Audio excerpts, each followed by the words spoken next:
Joining us now from Memphis, Tennessee Congressman Steve Cohn. He's a Democrat. He's a member of the House Judiciary Committee. Let me get your quick reaction, Congressman, to what Ruth Bader Ginsburg now says. She survived 2 cancers. She can survive anything. She's physically active. She's mentally strong. She's brilliant. We need her for at least 2.5 years. I think she makes it, and she serves America admirably. Let me ask you about the president's attacks on the news media here in the United States, calling the news media the enemy of the American people. As you know, the new publisher of the New York Times warned the president during a private off-the-record meeting that his attacks, the president's attacks, could actually lead to violence against members of the news media. Do you believe that people could take the president's vitriol as a call to arms? I definitely think they could. I've seen a lot of his supporters. They listen and believe everything that they put out. It's like James Jones, and they drank the Kool-Aid, and I'm afraid that he could incite them to violence. A lot of them are on the edge anyway, and it's unfortunate what he said. The free press is important to America as a bulwark of democracy and the rule of law.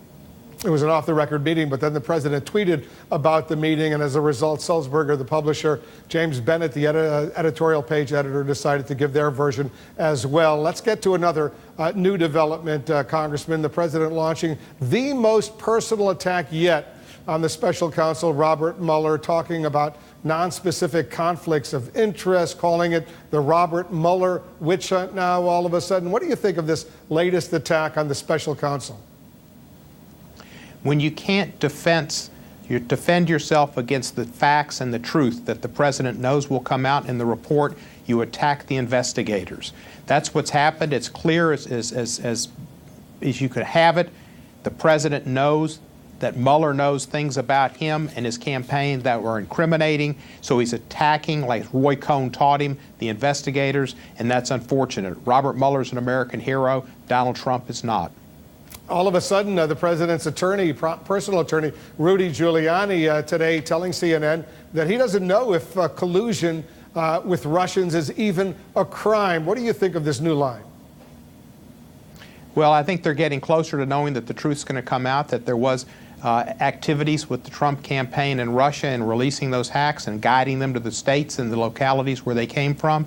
Some of that was Jared Kushner's responsibilities. Some of it was Donald Jr. I think you're going to probably see indictments of both of those people. Actual indictments from Mueller, specifically against who? Against Donald Jr. and against Jared Kushner. You think both of them are going to be indicted by Mueller? I think that's entirely possible, and then I think the president's going to go totally off his rocker, not that he's on it now, and then issue pardons. What kind of charges could be leveled? Well, I think they were probably the people that were in connection with the Russians and in conspiracy to affect the elections. But do you have specific evidence that because you're making a very serious, it's a very serious charge. It's a serious charge, Wolf, and time will show whether I'm correct or not, but I believe I am correct, and if you see it, as we've said before, if it walks like a duck, if it swims like a duck, and if it quacks like a duck, it's a duck, and you can see where it's going. Let me finally get your reaction to the president's threat in this most recent tweet over the weekend to shut down the federal government, presumably before the midterm elections. He says it'll be the Democrats' fault for not fully funding a border wall with Mexico. What do you think of this threat? You know, I think if Mexico doesn't pay for the wall, then maybe we shouldn't have a wall. I mean, the whole campaign, and this is a campaign pledge, was Mexico will pay for the wall. And the threat to close down the government is childish. It's mishigash. So is there going to be a government shutdown, you think?